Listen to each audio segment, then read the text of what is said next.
हे सुनता हो, का हुआ है? ला दूध पी लेता हूँ। कैसे हमका दूध पिया होता है? पहले पिए तब बतावत है। ठीक है,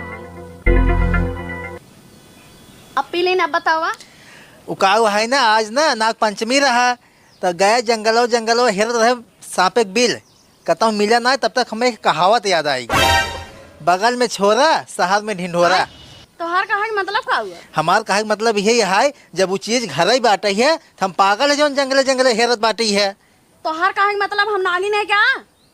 हाँ, हमेशा तो बिसुगलत हो। नदी गारो रुको, हम जाते बाबू को लगे अब बताई थे। हाँ जा बताई दे।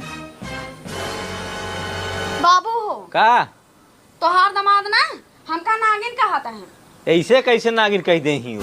बाबू बिट्टी को नागिन कहन है। हाँ। उनका ससुर का अब्बा हम यदि बताई थी। चल महू चलता ही। हाँ बाबू तू दीदी तू ही रह, ठीक है। हाँ हम ही बाटी जा। चला चल बाबू। तो तमदबा, ये तमदबा।